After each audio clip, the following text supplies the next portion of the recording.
Imagínate la escena. Estamos en el año 2020, en lo peor de la pandemia, el país entero está confinado, las calles están vacías, hay un miedo total en la sociedad y mientras tanto, la mujer de un alto asesor del gobierno camina hacia un pequeño bar de confianza, un bar de un pueblo de Navarra, llevando una bolsa de deporte. Y bueno, dentro de esa bolsa no hay ropa de gimnasio precisamente. Ya, ¿qué va? Lo que hay son fajos y fajos de billetes de 500 euros.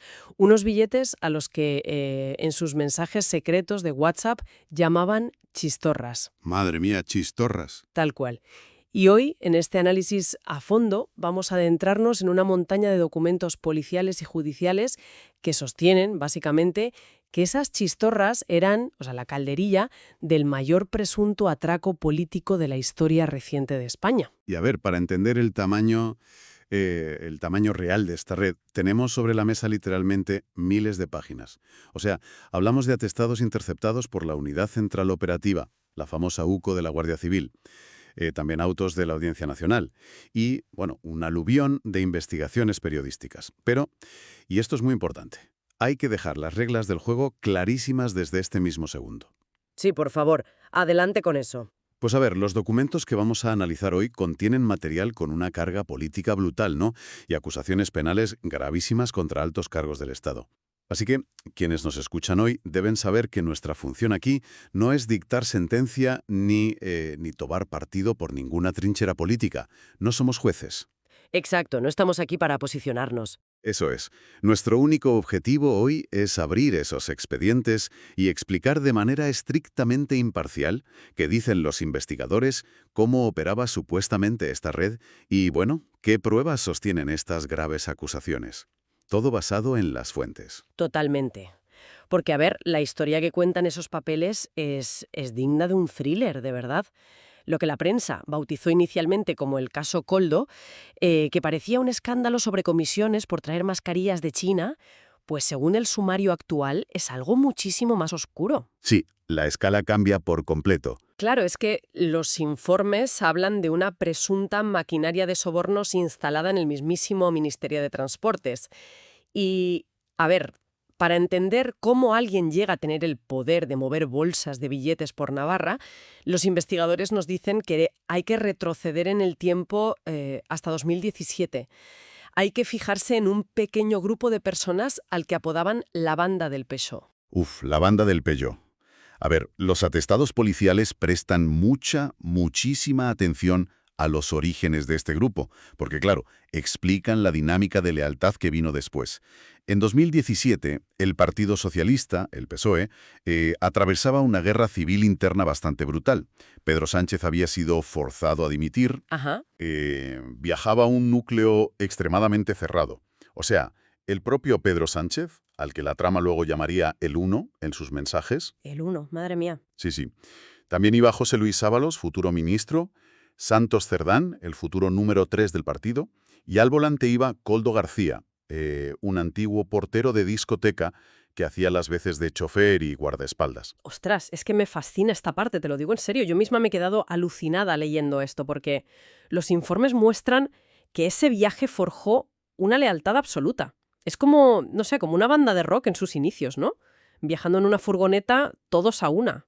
Totalmente, la mentalidad de trinchera. Pero claro, el problema, o sea, lo que señalan las fuentes, es que las habilidades que necesitas para ganar una guerra de guerrillas interna en un partido, el secreto absoluto, la obediencia ciega, saltarse las normas, pues son exactamente lo opuesto a lo que se requiere para gobernar un país con transparencia. Claro, es que no tiene nada que ver. Es que las fuentes incluso recogen mensajes de aquella época sugiriendo presuntos pucherazos en las primarias del partido. O sea, con Koldo ordenando cosas en plan mete los de los 4 rumanos para, supuestamente, falsear actas y votos a favor de Sánchez. Y es que esa es la clave conceptual, de todo este sumario. La Guardia Civil dibuja una estructura donde la lealtad personal inquebrantable era, vamos, el único currículum que importaba. Y lo fascinante de esto es ver cómo los hombres que controlaban las cañerías del partido, la fontanería política más dura de aquellas primarias. Los fontaneros de toda la vida, vamos. Exacto. Pues esos mismos pasaron repentinamente a controlar los ministerios con mayor presupuesto de inversión pública de todo el Estado. Y según las acusaciones, esa misma opacidad que usaban en la furgoneta, pues se trasladó a los despachos oficiales, creando una especie de escudo de impunidad. Ya, pero, a ver, la lealtad de partido no paga áticos de lujos, ¿sabes?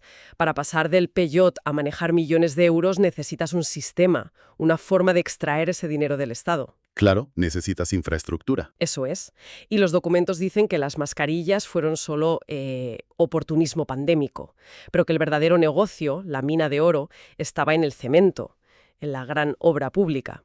El sumario detalla presuntas mordidas de entre el 1% y el 1,5% a grandes constructoras como Acciona o LIC. Sí, cantidades inmensas de dinero. Pero a ver, lo que yo necesito entender es la mecánica.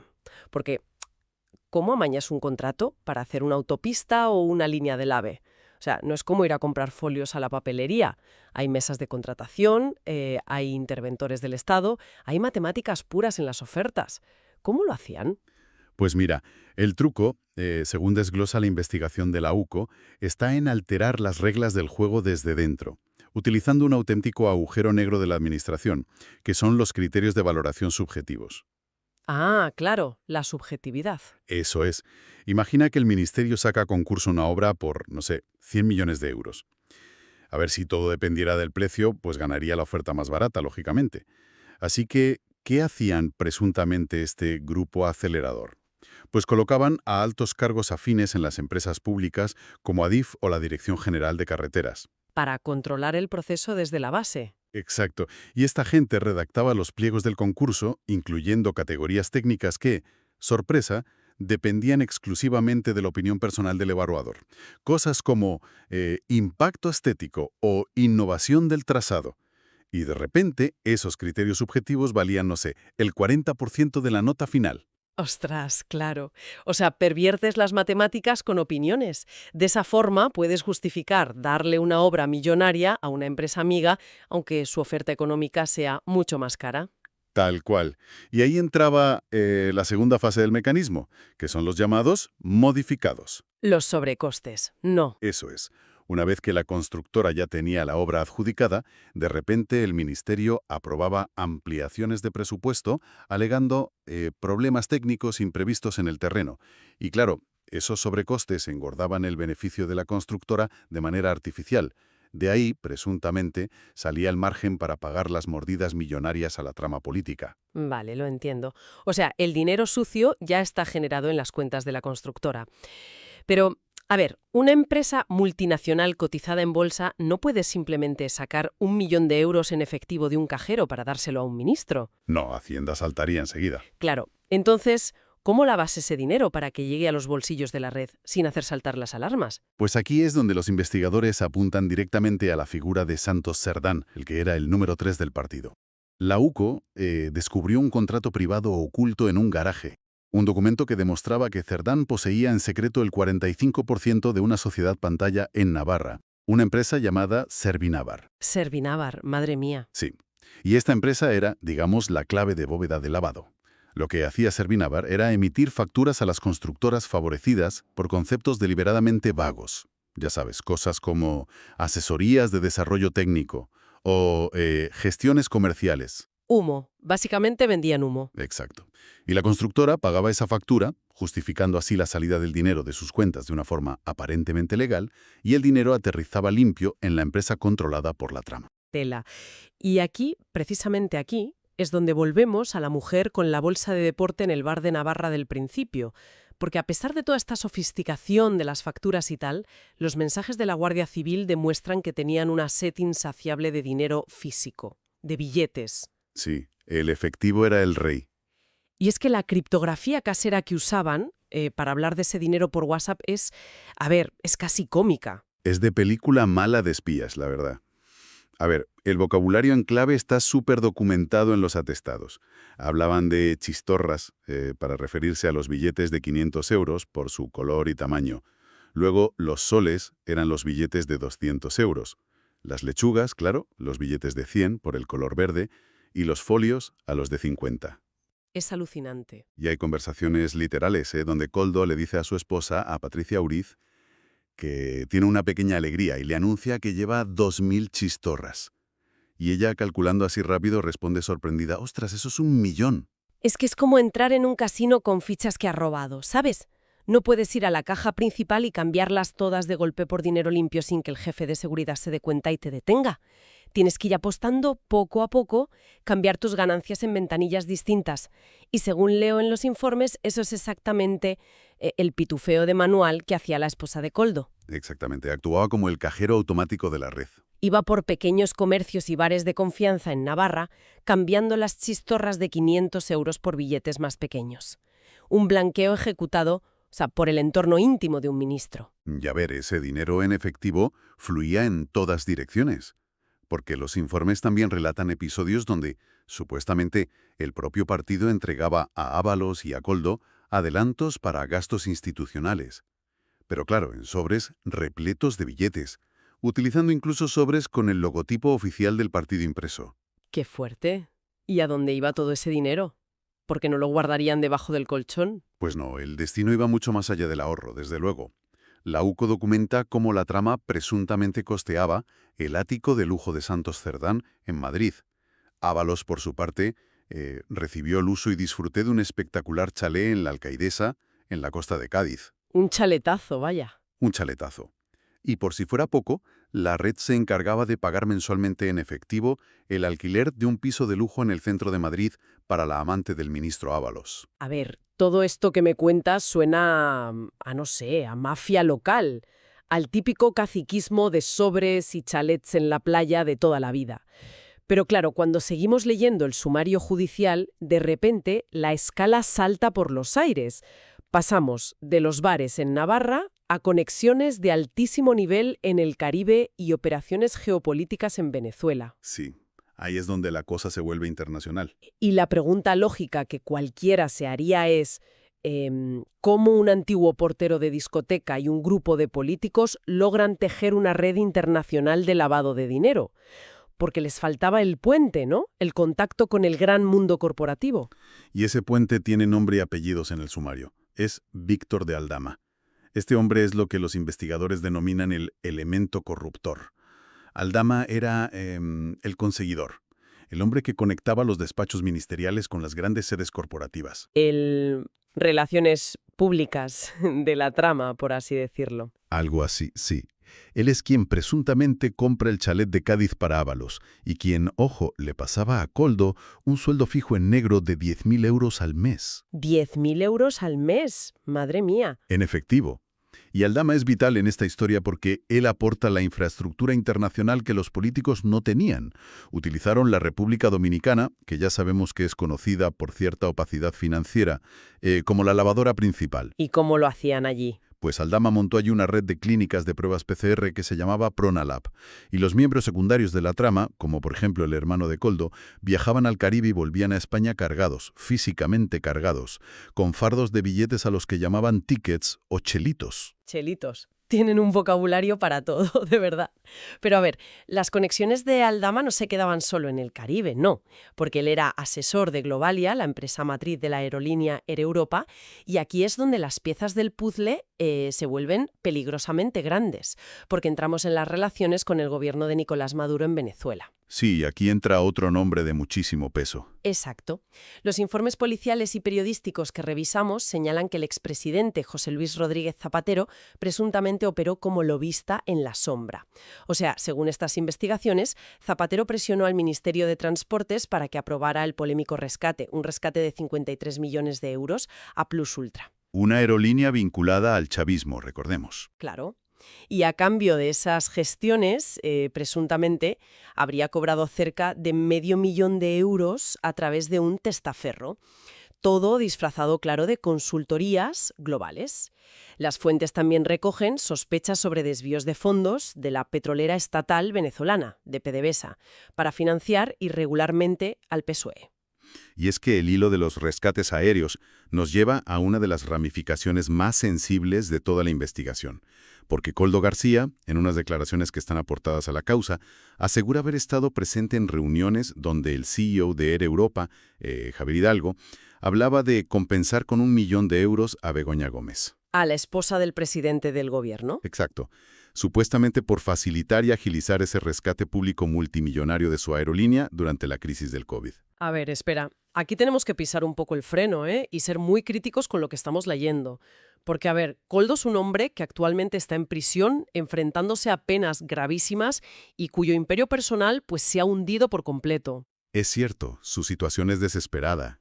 Entonces la pregunta es, ¿hasta qué punto esta acusación contra la esposa del presidente está respaldada por pruebas documentales reales de la UCO? O sea, ¿hay transferencias bancarias, audios, o hasta qué punto es simplemente un hombre desesperado tirando barro a la figura más alta del Estado, pues no sé, para generar ruido mediático o buscar un pacto con el juez? Y haces muy bien en hacer esa pausa porque es una distinción fundamental que los propios documentos judiciales reflejan. A ver, los informes de la Guardia Civil documentan de manera exhaustiva el flujo de dinero, los chalets, las mordidas del círculo de Ábalos y Cerdán, y lo hacen con pruebas bancarias sólidas y mensajes telefónicos clarísimos. Sí, ahí no hay duda. Pero, en lo relativo a ese pago específico de 1 millón de euros a Begoña Gómez, el sumario actual se basa principalmente en la declaración testifical del propio Koldo y en anotaciones indirectas. O sea, no hay, a día de hoy, una trazabilidad financiera confirmada por la UCO. Vale, o sea, es su palabra por ahora. Exacto. Es una vía de investigación abierta, sí, pero jurídicamente está en una fase probatoria muy distinta a la de los chalés o las facturas falsas de las obras públicas. Entendido, queda muy claro. Pero bueno, lo que sí que está súper documentado en los teléfonos intervenidos es el famoso Delsigate, que es, digamos, la pieza que conecta definitivamente a Air Europa, Venezuela y la cúpula del gobierno español. Sí, ese episodio está en negro sobre blanco en los chats. Claro. A ver, enero de 2020, la vicepresidenta venezolana, Delcy Rodríguez, aterriza de madrugada en Madrid a pesar de que, ojo, tenía prohibidísimo pisar suelo europeo por las sanciones internacionales. Y en la pista, ¿quién la esperaba? Pues Ábalos y el conseguidor Aldama.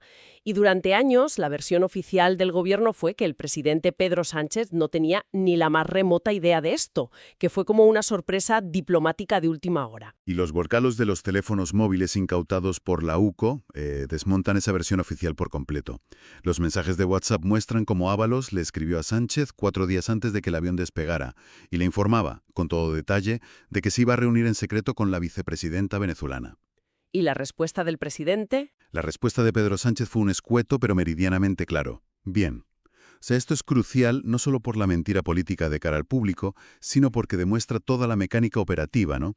Víctor de Aldama tenía intereses financieros bloqueados en Venezuela con Air Europa, así que usó a Ábalos para atraer a la vicepresidenta y desbloquearlos. Y todo eso con el visto bueno del número 1. Todo esto se hizo con el conocimiento previo de la máxima autoridad del país, según recogen estos informes. Es que seguimos el rastro del dinero y vemos cómo un grupo muy cerrado llega al poder, altera los contratos de las carreteras, lava el efectivo en el Caribe, usa intermediarios corporativos y mueve hilos geopolíticos. O sea, es una maquinaria perfectamente engrasada. Entonces, ¿cómo narizas se derrumba un imperio tan rentable? Pues porque alguien encendió la luz. El principio del fin llega, como suele pasar, en forma de chivatazo. Ah, el famoso soplo. Sí. Los atestados reflejan que alguien, desde dentro de las fuerzas de seguridad, avisó a la trama.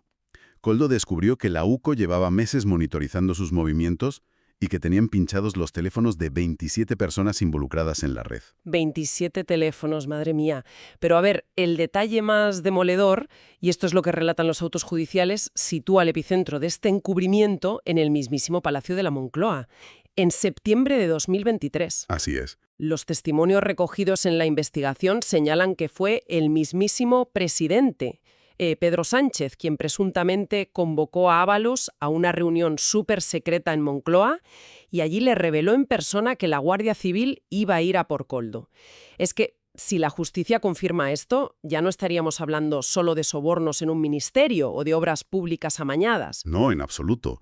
Estaríamos hablando de delitos de revelación de secretos de Estado y de encubrimiento, dictado directamente desde la cúpula del gobierno para proteger a sus fontaneros. Es fortísimo. Y la consecuencia directa de toda aquella investigación, pues es la fotografía bastante insólita que tenemos a día de hoy. Hoy, José Luis Ábalos, el que fuera el hombre fuerte del gobierno, y Koldo García duermen en la prisión de Soto del Real. Sí, sí. La caída ha sido total. Los reportajes describen una rutina carcelaria donde, fíjate, Comparten un módulo de respeto, pasan el tiempo jugando al ajedrez, gestionan una modesta asignación semanal para comprar cosillas en el economato y utilizan sus restringidísimos minutos de teléfono para intentar influir en la narrativa de los medios desde sus celdas. Y bueno, Santos Cerdán, otro de los arquitectos, también experimentando un peso judicial enorme. Y claro, la reacción instintiva de Pedro Sánchez ante la caída en desgracia de sus antiguos compañeros de viaje en aquel Peugeot, pues ha sido levantar un cortafuegos total. Sí, poner distancia a toda costa. Totalmente. En diversas entrevistas, el presidente ha intentado desvincularse, argumentando que, en lo personal, Ábalos era, bueno, prácticamente un desconocido para él, que su relación se limitaba a un mero formalismo profesional y punto. Un cortafuegos que choca, y además choca violentamente, con el archivo fotográfico y documental que los medios y la UCO han ido desgranando estos meses, ¿no? Sí, las pruebas apuntan en dirección contraria. A ver, las investigaciones detallan retiros de fin de semana en casas rurales de Navarra, donde ambas familias compartían un alto nivel de intimidad. Y documentan cómo Sánchez y su esposa asistieron a la fiesta sorpresa del 60 cumpleaños de Ábalos. Una fiesta que, oh sorpresa, se celebró en un restaurante que era propiedad del conseguidor Víctor de Aldama. Qué casualidad, ¿verdad? Ya ves. Y luego hay mensajes interceptados donde el propio presidente le expresaba a Ábalos cuánto valoraba su amistad personal. O sea, la UCO no está describiendo a unos subordinados actuando por libre espaldas del jefe. Describe a los 3 escuderos fundamentales del presidente operando, presuntamente, como los arquitectos de este esquema con el amparo y el conocimiento del máximo nivel institucional. Pues llegamos al final de nuestra inmersión de hoy y, francamente, la imagen completa te deja sin respiración. Empezamos buscando el fraude en unas mascarillas defectuosas durante la pandemia y hemos terminado analizando un mapa de corrupción sistémica brutal. Hemos desgranado cómo se pervierte la matemática de un concurso público, hemos visto facturas falsas camuflando millones, bolsas de billetes blanqueadas en negocios de barrio. Chales en Cádiz pagados con dinero sucio. Exacto. Testaferros en la República Dominicana y a la vicepresidenta de Venezuela aterrizando en secreto en Madrid con el visto bueno del presidente. Es que es tela. Y por eso, el análisis de todos estos documentos nos obliga a mirar un poco más allá del ruido y del circo político de cada día.